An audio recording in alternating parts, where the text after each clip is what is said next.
اعوذ باللہ من الشیطان الرجیم بسم اللہ الرحمن الرحیم۔ محترم عمر احمد خان صاحب، ناظم اسلامی جمعیت طلبہ کراچی جناب سید عبدالرشید صاحب، ممبر صوبائی اسمبلی امیر Jamaat Islami district south, Syed Ahmed Muaz president action committee MDCAT, اور میری بہت عزیز طالبات، طلبہ، بھائیوں، دوستوں اور سول سوسائٹی سے تعلق رکھنے والے میرے دوستوں، پہلے تو میں ذرا آپ سے پوچھوں، اسلامی جمعیت طلبہ کے نوجوان بھی موجود ہیں، معاذ آپ کی ٹیم بھی پوری آئی ہوئی ہے، ہماری بیٹیاں بھی موجود ہیں، بہنیں بھی موجود ہیں، اگر ہم ذرا گورنر صاحب سے ملاقات کرنے اجتماعی طور پر چلے جائیں تو کیا خیال ہے؟ کیا خیال ہے کہ اگر تھوڑا آگے کی طرف چلیں اور میں اگر ڈی آئی جی اپنا ایس ایس پی ساؤتھ صاحب بھی یہاں موجود ہوں، ان سے کہوں کہ ذرا راستہ واسطہ بنا دیں تو کیسا رہے گا؟ اچھا، اب اس پہ تو ہم کریں گے بات۔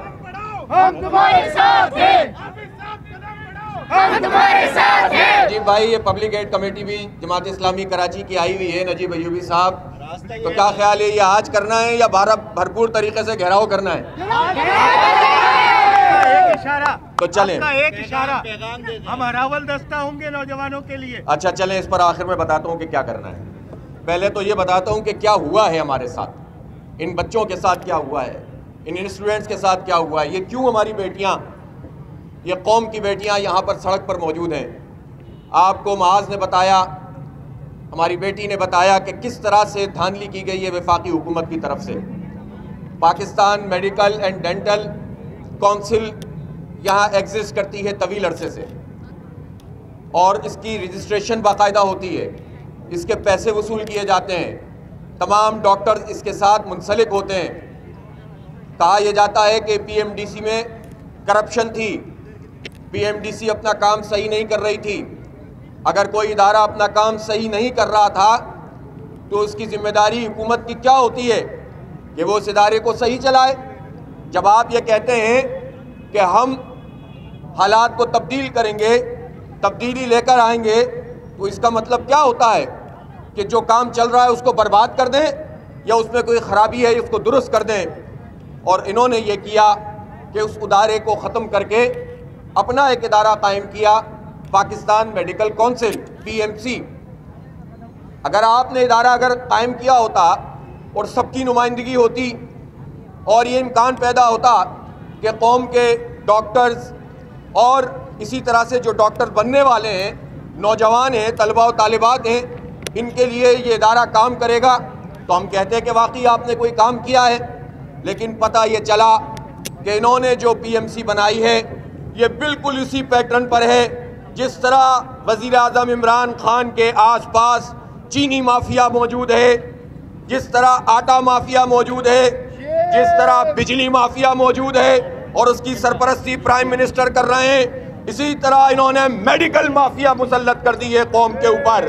اسی طرح انہوں نے مفاد پرستوں کا ایک نیا ٹولہ ہم پر مسلط کر دیا ہے، اس لیے کہ ہم یہ دیکھتے ہیں کہ ملک میں تو میڈیکل یونیورسٹیاں موجود ہیں سرکاری سطح پر، پرائیویٹ یونیورسٹیز بھی موجود ہیں۔ یہ کیسا ادارہ ہے جس میں سرکاری یونیورسٹیوں اور سرکاری اداروں کی کوئی ایک نمائندگی بھی موجود نہیں ہے؟ عمران خان کے ذاتی دوست، میڈیکل کے شعبے میں قوم کو لوٹنے والے، اس پی ایم سی کو چلانے والے لوگ ہیں۔ اس پی ایم سی کو کسی صورت قبول نہیں کیا جا سکتا۔ یہ ہمارے حقوق کے اوپر ڈاکہ ہے، یہ قوم کے مستقبل کے اوپر ڈاکہ ہے۔ میرے بھائیوں اور دوستوں، جو ممبر پہلے الیکٹڈ ہوتے تھے پی ایم ڈی سی میں، اب اس پی ایم سی میں پرائم منسٹر کے نومینیٹڈ ہوتے ہیں، پسند کے لوگ ہیں۔ اور ان کی صورتحال کیا ہے؟ پہلے یہ طے تھا کہ جو پرائیویٹ سیکٹر جو پہلے ہی بہت مہنگا تھا، 8-9 لاکھ روپے یہ فیس لے رہے تھے، لیکن اب عمران خان صاحب کی حکومت میں ان کو یہ اجازت ملی کہ وہ اب پہلے سال 15 لاکھ روپے لیں گے، پھر 16 لاکھ لیں گے، اور پھر اس کے بعد وہ کہتے ہیں کہ ہم ابھی نہیں بتا سکتے، ڈالر ریٹ یا انفلیشن کے اوپر لیں گے، اور انفلیشن تو بڑھتا چلا جا رہا ہے۔ یہاں تو بدترین صورتحال ہے، اور اس کا مطلب یہ ہوا کہ اب ڈگری برائے فروخت ہے، تعلیم برائے فروخت ہے، ڈاکٹرز برائے فروخت ہوں گے۔ اب کتنے لوگ ہیں پاکستان کے غریب لوگوں کی بات کرنے والوں، یہ بتاؤ پاکستان کے کتنے پرسنٹ لوگ یہ فیس ادا کر سکتے ہیں؟ یہ بتاؤ کہ اب جو سرکاری اداروں کے اندر تم نے فیسیں بڑھا دی ہیں وہ پاکستان کے کتنے پرسنٹ لوگ دے سکتے ہیں؟ جامعات تو چھوڑو، اسکولوں کو جو نظام بنا دیا گیا ہے، تعلیم کو جس طرح سے مہنگا کر دیا گیا ہے، سرکاری اداروں کو جس طرح برباد کر دیا گیا ہے، اس کے نتیجے میں جو ٹیلنٹ ہمارا ہے وہ ٹیلنٹ اب صرف پیسوں کی بنیاد کے اوپر آگے بڑھ سکتا ہے، ورنہ ٹیلنٹ کل ہو رہا ہے، قوم کو بانجھ کیا جا رہا ہے۔ یہ ناانصافی، یہ طبقاتی نظام تعلیم، یہ میڈیکل کے شعبے میں استحصال کسی صورت قبول نہیں کیا جا سکتا۔ اب آگے بڑھتے ہیں، ہوا یہ کہ پھر انہوں نے کہا کہ ہم ٹیسٹ لیں گے، ایم ڈی کیٹ جو کہ پورے پاکستان میں ہوتا تھا لیکن صوبے کی سطح پر ہوتا تھا، اور جس کا سلیبس ہوتا تھا اس سلیبس کے مطابق جو ہے وہ ٹیسٹ لیا جاتا تھا، اور اس کے نتیجے میں طلبہ کے لیے بہرحال ایک اپرچونٹی ہوتی تھی کہ وہ اپنے سلیبس کے مطابق تیاری کریں اور اس کے بعد جو ہے امتحان دیں۔ اب اس مرتبہ کیا کیا گیا کہ آؤٹ آف سلیبس، ایک تو پورا مرکزی سطح پر اور پھر آؤٹ آف سلیبس کوسچن آئے۔ میں پوچھنا چاہتا ہوں، جب 200 ایم سی کیوز سامنے آئے اور جب طلبہ یا طالبات کوئی بھی اسٹوڈنٹ جب اس کو پڑھنا شروع کرے اور ان میں سے 28 ایسے سوال ہوں جس کا تعلق اس کے نصاب سے ہی نہ ہو، تو جو 28 تو اس کو آتے ہی نہیں ہیں، جو باقی 162 بچے ہیں، 172 بچے ہیں، وہ بھی دماغ سے نکل جاتے ہیں۔ ایسا ہی ہوتا ہے نا؟ تو جب آپ یہ صورتحال ہوتی ہے تو کیسے آپ 2-3 گھنٹے کے اندر اس ٹیسٹ کو کر سکتے ہیں؟ لہٰذا ہم یہ مطالبہ کرتے ہیں کہ جو ناانصافی پی ایم سی بنا کر شروع ہوئی، پھر اس کے بعد ٹیسٹ کے اندر اس کو پورے ملک میں کیا گیا، اور جو نصاب ہے وہ پورے ملک کے لیے جو فیڈرل کا نصاب تھا اس کے مطابق انہوں نے ٹیسٹ بنایا، اور پھر دھاندلی کی گئی۔ دھاندلی کا نعرہ لگا کر آپ اقتدار میں آئے تھے، اور آپ نے آ کر آپ جس طرح آ گئے ہم اس کی بات نہیں کرتے، اب آپ قوم کے بچوں اور بچیوں کے ساتھ دھاندلی کر رہے ہیں، اور ان کو انہوں نے کاربن کاپی نہیں دی۔ یہ کیسی ترقی ہو رہی ہے؟ یہ تم بڑے باتیں کرتے تھے کہ ہم تو ایڈوانس کر دیں گے، ہم تو بڑے ایجوکیٹڈ لوگ ہیں، ہمارے پاس تو بڑے ترم خان ہیں، ہم معیشت کو یوں کر دیں گے، ہم میڈیکل کے شعبے میں یہ کر دیں گے، ہم انجینئرنگ میں، ہائی ایجوکیشن میں یہ کر دیں گے، اور آپ نے وہ بنیادی سہولت کہ جس میں ہر طالب علم یہ دیکھ سکتا تھا کہ اس نے کون سے ایم سی کیوز پر کون سا ٹک کیا ہے، کس کو ڈاٹ کیا ہے، اس کے پاس رزلٹ موجود ہوتا تھا، اس رزلٹ سے آپ نے اس کو محروم کیا۔ یہ دھاندلی کی دوسری سیڑھی تھی۔ پھر اس کے بعد جو رزلٹ بنا، اس رزلٹ میں بھی یہ کام کیا گیا کہ نام کسی کا اور نمبر کسی کا۔ ایک طالب علم یہاں موجود ہے، کیا نام ہے بیٹا آپ کا؟ عبید الرحمان کے ساتھ یہی ہوا ہے، آپ کے انرولمنٹ نمبر کے ساتھ آپ کا نام آیا ہے، رول نمبر ان کا میچ نہیں کر رہا۔ جب ایک ایویڈنس ہمارے پاس اس طرح موجود ہے، ہزاروں کی تعداد میں یہ ایویڈنس موجود ہے، پھر ہم کیسے مان لیں کہ یہ ٹیسٹ جو ہے یہ صحیح ٹیسٹ ہے؟ اس ٹیسٹ کو قبول نہیں کیا جا سکتا۔ اس ایم ڈی کیٹ کے حوالے سے ہم ابتدائی طور پر یہ مطالبہ کر رہے ہیں کہ اس کو ریکنڈکٹ کیا جائے۔ مجھے معلوم ہے کہ وہ طلبہ و طالبات جو اس میں پاس ہو گئے ہیں ان کو یہ پریشانی لاحق ہے کہ ریکنڈکٹ ہوا اور پھر کوئی گڑبڑ ہو گئی تو ہم تو پاس ہو چکے ہیں، ہم فیل کیوں ہو جائیں؟ چلیں ٹھیک ہے، میں معاذ سے کہتا ہوں کہ ہم اس کے لیے تیار ہو جاتے ہیں۔ اگر آپ اس کے لیے تیار ہوں گے اور نہیں ہوں گے تو ہم آپ کو کریں گے کہ ریکنڈکٹ ہوگا ایم ڈی کیٹ کا، تو پھر ہم جو پاس ہوئے طلبہ ہیں ان کو گریس مارکس دینے کے لیے بھی مطالبہ کریں گے۔ ہم کسی کا حق نہیں مارنا چاہتے، ہم کسی کی تعلیم کو برباد نہیں کرنا چاہتے۔ قوم کے سارے بچے ہمارے بچے ہیں، قوم کے سارے طالب علم ہمارے طالب علم ہیں۔ اس لیے جن کے ساتھ ناانصافی ہوئی ہے، خاص طور پر سندھ کے طلبہ و طالبات، ان کا تو سلیبس کے مطابق ہی ٹیسٹ نہیں ہوا ہے، ان کے ساتھ تو خاص طور پر یہ دیکھا جائے اور دوبارہ ریکنڈکٹ کیا جائے۔ عدالتوں کے اندر یہ کیس موجود ہے، عدالتوں کے اندر یہ کیس موجود ہے۔ کچھ لوگوں کے مارکس زیادہ آئے ہیں، ان کو پھر گریس مارکس ملی تو وہ کہاں جائیں گے؟ یہ دیکھیں کچھ کے زیادہ بھی تو آئے ہیں نا جی۔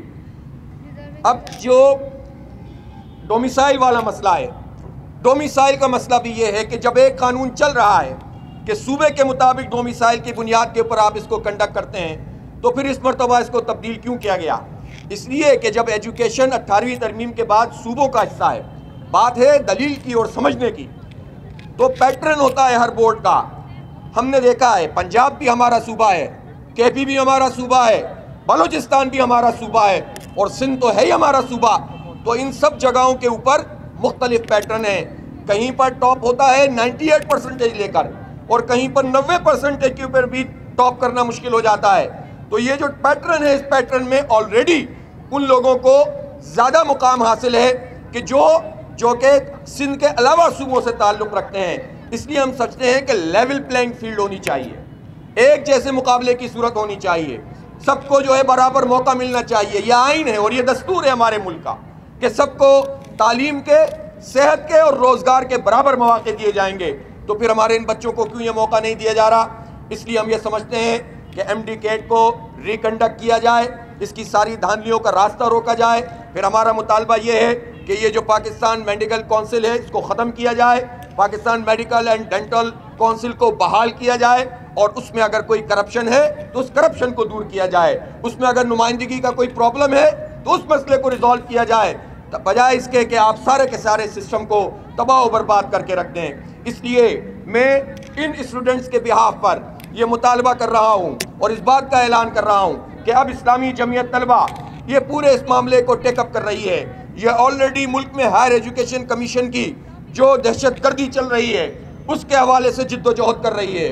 یہ پہلے ہی طلبہ کی فیسوں میں جو اضافے کیے گئے ہیں ان کے خلاف جو ہے وہ جد و جہد کر رہے ہیں. ہمارے کالجز کو، جو گورنمنٹ کے کالجز ہیں ان کو پرائیویٹائز کیا جا رہا ہے، یہ اس کے خلاف لڑ رہے ہیں. اور اسلامی جمعیت طلبہ کی یہ پوری طاقت انشاءاللہ ان اسٹوڈنٹس کے ساتھ بھی اب موجود ہوگی. اور عمر احمد خان سے میری درخواست ہے کہ اسلامی جمعیت طلبہ کراچی اسپیشلی اس پورے مسئلے کو ٹیک اپ کرے اور معاذ اور ان کی پوری ٹیم کے ساتھ مل کر مشاورت کریں. جماعت اسلامی آپ کے ساتھ ہے. عدالتوں کی بات کی جا رہی ہے، ہائی کورٹ پشاور کے اندر کیس موجود ہے، لاہور میں کیس موجود ہے. اس میں یہ ڈائریکٹیو دیا گیا تھا کہ نصاب سب کا جو ہے وہ الگ الگ ہونا چاہیے، لیکن اس کو تسلیم نہ کیا گیا اور اس کے نتیجے میں توہین عدالت کی گئی ہے.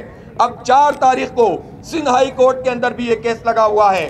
میں توقع رکھتا ہوں کہ ہمارے جو سندھ ہائی کورٹ کے جج حضرات ہیں وہ اس کو لنگر آن نہیں کریں گے، اس انصاف کو آگے نہیں بڑھائیں گے، اس لیے کہ یہ خود ہمیں بتاتے ہیں.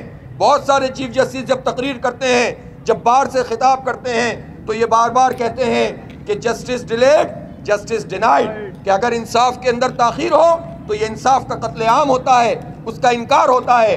اس لیے میری سندھ ہائی کورٹ کے چیف جسٹس سے بھی، بلکہ میں سپریم کورٹ کے چیف جسٹس سے درخواست کرتا ہوں، وہ اسی شہر کراچی سے تعلق رکھتے ہیں. سب سے زیادہ اس شہر کے ان نوجوان طلبہ و طالبات کے ساتھ زیادتی اس معاملے میں ہوئی ہے. آپ سو موٹو لے لیں، ساری اپلیکیشنز کو کلب کر لیں اور اس کے بعد اس ایم ڈی کیٹ کو میرٹ کی بنیاد پر اور قانون کی بنیاد پر اس کو نل اینڈ وائڈ قرار دے کر دوبارہ ایم ڈی کیٹ کا جو ان لوگوں کا مطالبہ ہے اس پر آپ شفقت کا ہاتھ پھیریں. ہم قانون کے مطابق بات کر رہے ہیں. عدالتوں سے اگر لوگوں کو انصاف نہیں ملے گا، حکمران تو پہلے ہی انصاف نہیں دے رہے، پہلے ہی یہاں پر لوگ سڑکوں پر ہیں، اور اگر عدالتوں سے بھی انصاف نہیں ملا تو پھر یہ کہاں جائیں گے؟ یہ فرسٹریٹڈ لوگ کہاں جائیں گے؟ اس وقت سب سے بڑا مسئلہ ہمارا یہ بھی ہے کہ جو پڑھ لیتے ہیں ان کو روزگار نہیں ملتا، بنیادی تعلیم مہنگی کر دی گئی ہے، اور اس کے نتیجے میں ایک ایسا طبقہ پیدا ہو رہا ہے جس کی کوئی سمت نہیں ہے، کوئی ڈائریکشن نہیں ہے. اس کی ذمہ داری اس حکمران طبقے پر ہے، اس نظام پر ہے. اس نظام کے ستونوں میں اگر انصاف نہیں ملے گا اور عدالت سے بھی انصاف نہیں ملے گا تو پھر اس کے بعد ان نوجوانوں سے کوئی یہ نہ کہے کہ انہوں نے کیوں ایسا راستہ اختیار کر لیا کہ جو غیر قانونی ہے، کیوں ایسا راستہ اختیار کر لیا کہ جو غیر آئینی ہے. جب آئین کے علمبردار آئین کی پاسداری نہ کریں، جب آئین کے محافظ عدالتیں لوگوں کو انصاف نہ دیں تو پھر انقلاب آگے بڑھتا ہے، جد و جہد آگے بڑھتی ہے، اور پھر انقلاب اپنا راستہ خود بناتا ہے. یہ نوجوان انشاءاللہ اس انقلاب کی پشت پر کھڑے ہوں گے. میں ایک مرتبہ پھر یہ کہتا ہوں کہ آج ہم نے یہاں گورنر ہاؤس کا انتخاب اور اس کے سامنے کی چورنگی کا انتخاب اس لیے کیا کہ گورنر صاحب یہ معاملہ وفاق کا معاملہ ہے، مردم شماری کا معاملہ بھی وفاق کا معاملہ ہے، KCR کا معاملہ بھی وفاق کا معاملہ ہے. جو سندھ حکومت سے متعلق مسئلے ہیں وہ ہم لڑتے رہیں گے، سندھ حکومت کی زیادتیوں پر جد و جہد کرتے رہیں گے. جو ہمارے ساتھ ملازمتوں میں یہ ناانصافی کر رہے ہیں اس پر آواز اٹھائیں گے. جو یہاں پر استحصال اس شہر کا سندھ حکومت کی طرف سے ہو رہا ہے اس پر ہم بات کریں گے، لیکن جب وفاق براہ راست ہمیں کچلے گا، جب وفاق براہ راست ہمارے ٹیلنٹ کو مارے گا، ہمارے ساتھ ناانصافی کرے گا، تو پھر وفاق پر بھی بات ہوگی۔ آپ وفاق کے نمائندے یہاں پر گورنر ہاؤس میں موجود ہیں۔ یہ گورنر ہاؤس اس لیے نہیں تھے کہ یہاں پولیس کے بیریئر لگا لیے جائیں۔ آپ تو کہتے تھے کہ گورنر ہاؤس کھول لیں گے، آگے آئیں گے، آپ لوگ گھومیں گے پھریں گے، تو نوجوانوں کیا گھومنے پھرنے چلیں؟ ذرا چکر لگا کر آئیں۔ لیکن